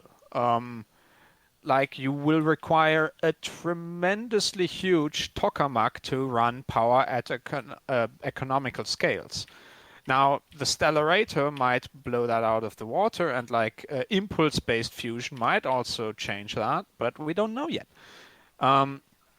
So fission could like be the cheaper, more scaled alternative. So it is not going to like when fusion is there, fusion is going to have its place as just the base load of an entire country. Yeah. But I'm thinking highly mobile because I love space, right? I don't think we're gonna have fusion in space for quite a long time. But another thing to remember is because battery technology is also advancing a lot, so that's another thing to remember because, like, yes, it is actually... you just linked room temperature superconductivity. That, of course, changes everything again. But I'm just saying it's very difficult to compare those two in the future. And like also like maybe my opinion on plant-based versus artificial meat. I think there's a good chance that actually they will have the plant-based process, especially the texture, because that's the one thing they still need to work on. That they will have that nailed to the wall by the time you can actually buy artificially grown meat that does not taste, that does not have the consistency of minced meat, because. Yeah, but we already have actually, like, first of all, there is already commercially available artificially grown meat. I'm not saying it's available for the average consumer, but it is already commercially available. I'm talking about to supermarket. Yeah, but like the thing about it is just at the end of the day, like, I think the analogy still does hold with fusion and fission, which fission might win in some very specific scenarios because fusion requires more setup. At least currently, we are not aware of a way to do it with less setup. Fusion maybe I should have been. Setup, but maybe I should have been more specific. I think both will have a place, but I'm talking about who's going to be the dominant. I just think that as soon, like, they both have, like, in both cases, you have a certain level, like, you have a certain threshold, past which it's really just like past which one of them is clearly better. So, like, below the threshold, there is room for discussion whether or not artificially grown or plant-based is going to win. Above that threshold, artificially grown is going to win by a landslide for so many reasons. Again, once both of them are developed enough, but I think both of them will be developed enough by the end of the century. Wouldn't surprise me. So, like, when they both get, like, kind of maxed out, you're going to get that, and at the end of the day, plants are just a very inefficient way of growing food. They are our most efficient way of growing food right now. But that says more about us than plants. So, like, you get that problem. And, like, again... you need to give me what you're comparing this to when you say least very inefficient, because I was quite impressed about just 40 cubic meters of soil and some water and some... plants are an extremely inefficient solution because at the end of the day, you're sustaining a life form that produces a bit more, well, a lot more in some cases, but still, that produces more than it itself needs to survive, and you're just taking that extra. But that form, by its definition, is already eating away at a lot of the produce, and I would argue that a lot of plants, even like a lot of plants, probably eat more than they actually produce as like an extra. They don't produce like twice the amount they need to survive, of like in terms of nutrition. So and you get all the very annoying parts of growing plants, which is how do we stop pests? Do we stop the genetics from fucking up? The genetics part of the plants of agriculture in general is actually fascinating. It's one like our country is really good at like three things, I think. I think these three things are probably what we're best at. Military startups and startups in general. Military exports, startups like tech startups and startups in general, and agricultural genetic engineering. So like just engineering these perfect plants, like these perfect seeds that yield the most, are the most resistant to pests and stuff like that. We actually export a lot of these, and it's a really delicate process that like even the people working on it on the daily will tell you it's a shitty process. We're still we're maximizing anything we can out of it, but it's not an optimal way to produce food. Ideally, if we could step in instead of the plants and produce food directly for ourselves, food that does not need to sustain itself to produce more. You're talking protein straight from minerals, so what? Yeah, if we could imitate that process, we could be so much more efficient. Is that is basically the goal of artificially grown. That is the goal. Okay, you are actually answering the question in a way that I didn't even realize was on the menu. So that is how current artificial meat is grown. You go straight to a mineral solution and then just grow your muscle fiber from there, or what? Exactly. Okay. Well, cause I I'm gonna say you can probably do the same for potatoes, but then we're completely just losing us in the tangent. Interesting. I'm not so sure anymore. So if you have the capability to make it more efficient than plants, which, as you said, is currently our most efficient means, which with our theoretical ability to harness close to 80% of solar's energy, well, no, that's not true. No, that's the theoretical maximum. 34% is our current maximum with silicon. 34%. Current, yes. Theoretical is 87% if you assume infinite layers, which is, of course, theoretical. 43 to 45 is 3 or 4 junction. What was it? Gallium something or other. It's been a while. But yeah, if you actually crack that, even 40%, what is the efficiency of plants? Like, I think maybe this is usable 20% efficiency for making biofuel from plants, I think, when compared to just directly putting the electricity in a battery. So say 20% is what you need to beat in the process of making direct proteins and carbs to, I suppose, be more efficient.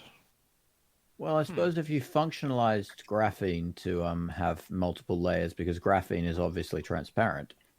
So if you functionalized graphene with nanoparticles that can oscillate at particular resonant frequencies to absorb more light waves, that more of the incident light waves in many layers, then you could probably get a very high efficiency, but you'd also have to figure out how to harness graphene in that way. Okay. With oscillation and like modifying it, do you mean like, because graphene is just a two-dimensional hexagonal carbon pattern? Yes, talk- I said functionalizing graphene, Okay, so adding by functional groups to the surface. okay. So I found a little interesting figure actually, about efficiency of just like first of all just efficiency, like nutritional efficiency for for types of meat. So and this is actually fairly interesting. So from pork, your efficiency of feed to food, just like I'm saying, like you have plants. Do you eat them directly or feed them to different animals? So pork is 9% efficiency. Poultry is 13%. Eggs is 17%. And dairy is also 17%. And Eggs beef are is dairy, 3%. so you know. And beef is 3% efficiency of feed to food. Yup. Basically, like the feed to food ratio. I'm trying to see if they have anything about the actual plants. It doesn't seem that people have done the math on plants, like how much do they take to how much do they produce. Well, general rule of thumb is it's 10% for plants and then 1% for animals. And then 0. I think it's a little bit higher, but I have seen 20% for biofuels, which That's burning. I mean, plants. in a sense, we're just a thermal reactor ourselves, so it's good Yeah, enough. but with a thermal reactor, Yes, there's but a we are weird not supply combustion chain. engines. We are not combustion engines. Yeah, we have a very Not weird way in the to actually classical take it. sense. We have very weird intake, basically. And we have to supply that intake because we do not have the level required of biological engineering yet in order to surpass that intake. Okay, so the question changed then. We're not talking about plant-based substitutes or artificially grown meat. We're talking about doing it relatively natural versus, heck, the human just does it better directly. Well, Okay, imagine if you could actually put chlorophyll or chlorophyll, which is the photosynthesis kind of producing protein. That's the producing is the wrong word, but the protein that mediates photosynthesis. Imagine if you could put that into humans, if you could integrate that into a human, and then you would just need to genetics. Then you could just consume the required materials to survive, but you wouldn't actually need as much to keep the energy going because you would be producing your own energy through sunlight. Yeah, but at the same time, you have just entered one of the largest rabbit holes there is when talking about transhumanism. I think the problem with that a lot of people have reached is that you need more plants than you can you need so much sunlight in order to actually keep this going that you wouldn't be able to fit the required amount into a human and actually have the appropriate brain functionality, like brain function and bodily functions and all that stuff. You would probably not be able to actually get all of that running with a human-sized plant, basically. Just inject a whole lot of adenosine triphosphate. The rabbit hole. Does the audience have another 10 hours for us to get the initial entrance across, or Transhumanism is fun, yeah. There's this just a moment. There's Civilization Beyond Earth. Really enjoyed that game. Not that popular actually. It has 3 ways of going transhumanist. Supremacy, humans are great, we just use robotics for everything, but we don't change ourselves. Then, fuck yeah, we are plants now, we just genetically modify everything. And then there's the let's upload ourselves route.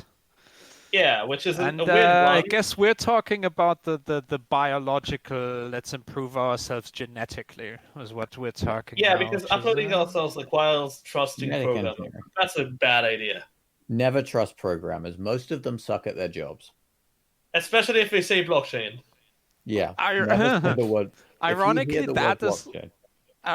that is also my current stance on nuclear fission power. I am pro-fission if you can find me a non-human to do it. Yeah, if a programmer says the word blockchain, run away. Yeah. The thing about fission is It's funny because people really hate fission because of, well, it's amazing tech. I hate the stagnation that fission has experienced. It's fission is like fission and solar and wind are basically like it's the equivalent of squirrels and rats. Really, they're the same they're the same degree of annoying. It's just a matter of one of them has really good PR. Solar and wind are mechanically extremely simple compared to fission, though. Yeah. Just less moving but parts. solar and wind are also extremely inefficient and they are almost on the verge of not being efficient to manufacture. Yeah, solar is just liberating photoelectrons and going, yay. And we have no way of actually Wind is just glorified metallurgy. Fuck, I can't pronounce that. Wind power is just spinning a turbine and spinning a magnet with the turbine. Solar and wind are very simple to do. You don't need the complexity in fission is not in the fission plant. When you look at the process, it's in making the fuel, and also making sure that it doesn't leak. Solar and wind compared to batteries are the crux of it. If batteries were cheap, then we would just do solar and solar and wind. With wind, it's just you're literally just spinning a turbine. Just spinning a turbine to spin a magnet inside a coil. There is benefits from having an overly simplistic system. And solar is just you get incident light. It liberates photoelectrons, and they charge a capacitor, and the capacitor discharges into your circuit. Yeah, the problem with it is just really you get the problems when you start to consider the cost of manufacturing and how much energy it produces and how much area it needs to produce it. The math there becomes a bit depressing. Except the thing is, you can keep reusing the materials from solar panels. Yeah, that is true. You can't reuse coal. Oh yeah, everything is definitely better than coal. It's just a question of degrees of better. Ironically, the UK will probably go back to coal because they don't have anything else. Well, they have plenty of tidal. That's actually not true. I mean, burning humans is more efficient than burning coal, but we don't do it.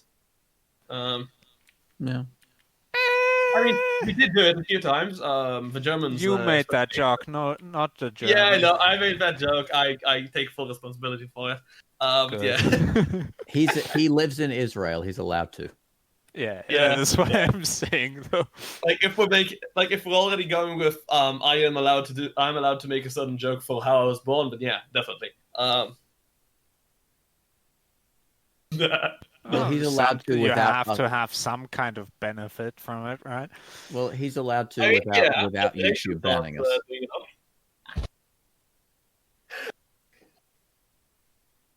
Oh god. But that's a problem that I have with the Matrix, though. Yeah, that's a problem I have with the Matrix. Everywhere, other than few places that will actually reparations are oh yeah, we'll pay the people that will harm. We went everywhere but to the people that will harm. It's amazing. It's such an efficient system. Big problem I have with the Matrix. So, like you said, burning humans more efficient than burning coal, technically. But burning plants more efficient than burning humans. So the thing is, in the Matrix, they're using a whole bunch of humans and effectively just taking the electrical impulses in their brains, which is next to nothing. We are back to the original topic. And charging a ridiculous amount of charging all of their robots with human power. Just burn whatever you're using to feed the humans. Wait. If these humans are white, there is a massive plot hole in the whole power generation of Matrix, because in the story it's told that humans are fed from the remains of other humans. So what is the actual damn power source then? Yeah, that's true. Because and if how you're do fed they from the remains of other humans, if they're fed from the remains of other humans, then you're running out of humans. I mean, no. You technically they do have a solution for that, because not all humans are imprisoned. That's Yeah. offloading the problem to someone else. My internet is back. Okay. So Yeah, they just like, need to capture the humans. Yeah, the they can capture Matrix the just humans and has a offload the problem. ridiculous plot Yeah, hole there. But even if you're say feeding the humans algae, just burn the damn algae. But then you don't get a dystopian novel. Well, Yeah, make a dystopian yeah. make a dystopian movie They or novel. could have without a maybe giant gone with plot hole. like they could have maybe gone with like the brains, like maybe humans are really power efficient, which is also probably not true, but let's just go with it. Like, yeah, you use like a portion of the human brain to run like your entire robot universe instead of using them for power, or maybe just have the power be like secondary. Just like if you're just running humans to use their brains, then what they are doing in Matrix is actually really efficient. If you're using them to generate power, then you are at a net loss. So I mean, yeah. if you want to use the brains, do what we did inside. Oh wait, no, fuck, that's a huge spoiler. Just remove everything but the okay, brain. no, I so know, wait. Remind me to remind Colin to have a huge spoiler warning before this. Instead of that, like, meanwhile, people that are watching this, if you ever want to watch Psychopaths, skip this. Okay, so now that we got that out of the way, in Psychopaths they had a very cool system for that. Well, they basically they had an AI manage the city, but instead of an actual AI, it was really just a bunch of jawed brains connected to cameras throughout the city, and they were just using them to compute is this person do you guys think this person is going to commit a crime? If so, stop him. And yeah, that was the most efficient. Psychopaths is by far. Well, the most efficient would be to harvest energy from an accreting black hole. Dyson spheres. No, not a Dyson sphere. Harvesting Dyson energy swarms. From an accreting black hole. You just Dyson swarms are never going to be a thing. But no, Dyson they're not. swarms will be. Accreting black hole. You just need 1 point around an accreting black hole because that will happen before that Dyson swarm will happen before that. Yeah, I know. Because we need to reach an accreting black hole first. Yeah. I mean, why don't just Car make one? This. Just make a black hole at home, lol. That's the I'm always lost on these kinds of tangents because once you're on one of my favorite topics, you will reach all of my favorite topics because they're all interlinked. I mean, you can read everything through Wikipedia if you just try hard enough. Yeah, I mean, do we even want to try to stay on topic? Yeah. What is topic? I mean, we could jump onto the room temperature superconductors, which I sent the PDF That was for. really cool, and I hope we will be able to make that in quantity while I'm still alive. So about it's superconductors. Actually, this is funny. I think I still have the research notes for that, in another room in this house. I sent the PDF of the actual article, which isn't it's strictly legal because you guys don't actually have Well, you subscriptions to it, but- you didn't do that, but we are assuming in a hypothetical world you would have done that. Oh no! Yeah, I've got that on Cough. So camera. I'm gonna have to. I got that on camera. It's just this cool little tangent because my mom around 40 years ago, I think it was no, not 40, no, a lot less. Oh, oops. So it's 20 years ago. Yeah. And 20 years ago, for her doctorate, she did research about superconductors under very, very high pressure, where they managed to produce a superconductor. I think it was a lot colder than room temperature, but they under extremely high pressure, and I think they used some really expensive materials with good conductivity, and they ended up creating a superconductor like that, and.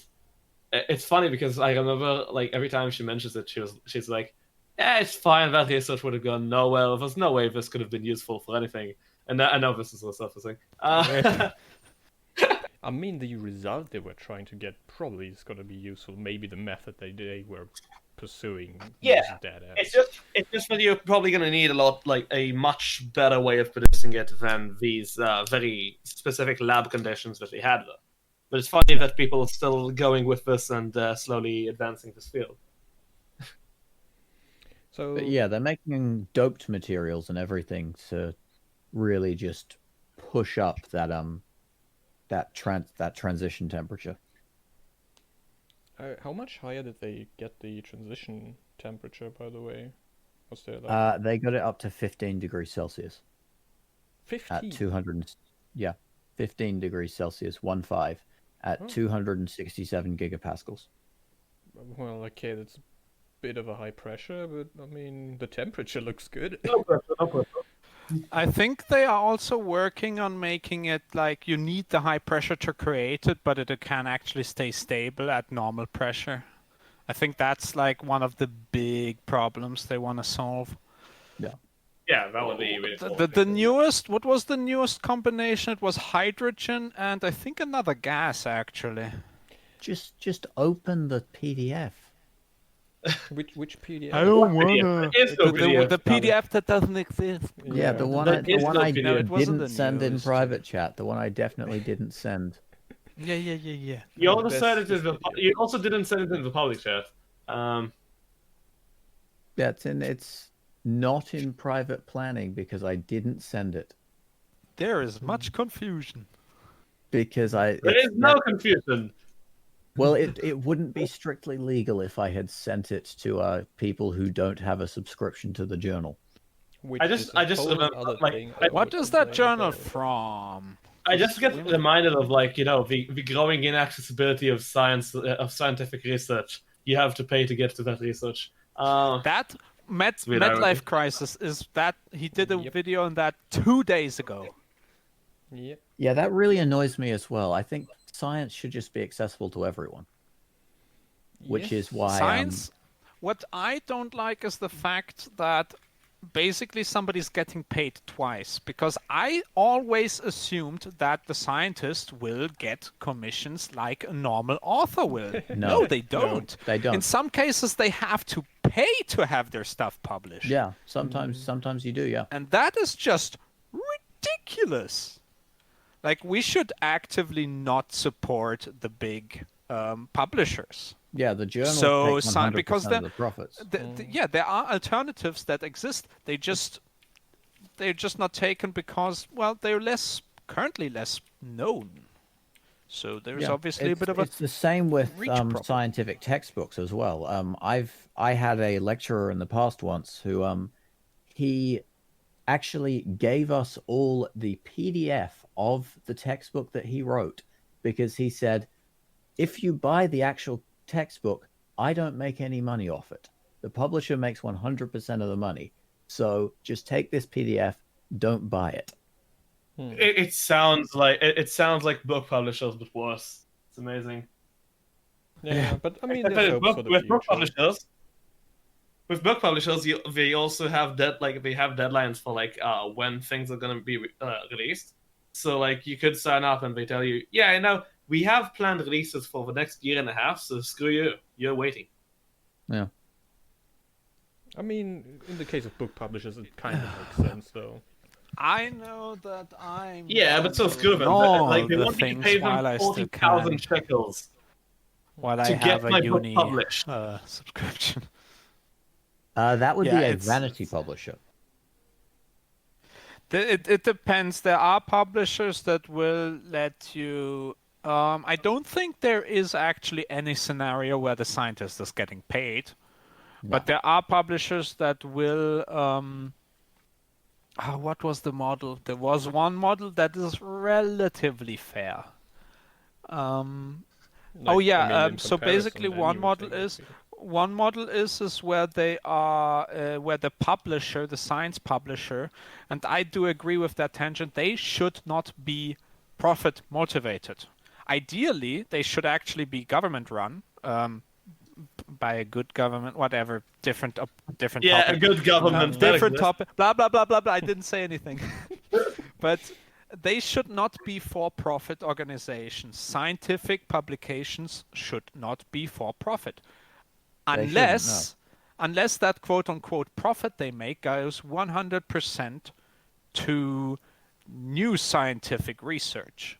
There is a way to funding do it. more Which is research, just we know Springer is not doing that. Like, come on. There now. is a way to actually do this properly, which is the journals basically like the journals work like licensing kind of, and if you want to actually use this research in some sort of like if you want to Commercial base application. if you want to base commercial stuff on this research, then you pay them like some sort of license for it, or like a one-time license to get it for your company or stuff, and that's a good monetization model. It works in other industries. There's no reason it wouldn't. CAD, Cam and CAD does that. Like many, or there will at least be like some kind of free or student subscription. Autodesk does something like that. As long as you're not as long as you're not profiting from it commercially, it's free. And for science and engineering, that is the way to go. That should be just the We already have accepted norm. patents, after all. Patents, trade secrets, all that stuff. There's no reason science shouldn't integrate into Yeah, this. and I mean, it might be slightly more difficult than just suing somebody because, oh, you didn't pay for it. But there are ways, it's done in other fields as well, where somebody can go and say, you clearly used our research to make this product work. Yeah. Yeah, that's And then, that's holy shit, he's getting plagiarism. sued. That would be plagiarism then. Yeah, Exactly. and then So, yeah, that's... you would get sued for that. Unless he can prove, obviously, that he did the entire research on his own, based on research that he does own.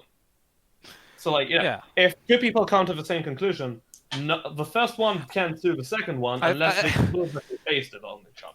I think Except we this can- is actually a really simple... it's a simple solution with a difficult execution, because the difficult part is that the general consumer of the scientific papers, the one that pays, needs to tell the scientists, we are not supporting these publishers anymore, go to that one with the fair system. And the scientists need to be brave enough and go to the publisher that will get them much less clicks, because it's the right way to do it. And for some topics, because they're just that damn important that they need to be out there, obviously that doesn't really work for now. But, Yeah. subjects, man, heavy stuff today. It's okay, we didn't delve into dictatorships yet. So, I mean, we're 2 hours since. yeah, do we want to end it on this note then? Because I think another topic would probably just throw us in This for another podcast was sponsored by Tangents. I mean, yes. This one in So, particular. did Colin, did you, because I'm interested, did you actually, you did have a question, right? I mean, I had two questions. They're not like terribly important for my world building right now, so I just happily talk about whatever you guys want to talk about. And I mean, we had some serious like topics. Our Nothing little was all talk about tangents. food actually kind of helped, might help me, because I didn't take into consideration that we can just take like the middleman out of the picture and just take minerals and energy, and there you go, you can eat that now. Yeah, that's exactly why it wins. It doesn't win because we do it better. It wins because, in principle, it will always be better once you perfect it. And the assumption was, when we perfect them, which one will win. Yeah. Yeah. One more thing to consider when it comes to food as well might be the like psychological factor. I think we kind of scratched the surface on that one as well, but just to... We don't have to go into that now. I just want for Daniel to know that this might also be something you can consider in the story. I'm not saying I'm having my protagonists now eat artificial paste, because I still think there's a lot of like non-sustenance based value in growing crops, especially for somebody who's like pinned in a small ship for a very long time. But like as emergency rations, or like in a ditch, or just to supplement your calories, And for efficiency reasons. certainly I can have a vitamin dispenser where you just like put in like a bar of metal, and just what was that, just essentially zinc? Was that vitamin D? Mixing stuff. I mean, you can reach out Vitamin D is one of the ones that we produce ourselves. As in, literally, we with produce sunlight. vitamin D in our own bodies. If with you sunlight. have the light. Yeah. There's like, Vitamin science, one other tangent. It's crazy. There's a lot of Okay, I'm bogus gonna going cut it on now. there. And for everyone, Oh yeah, for Colin. whoever was watching, thanks for watching. I don't know who you are, Why but you're also, awesome. yeah. And bye.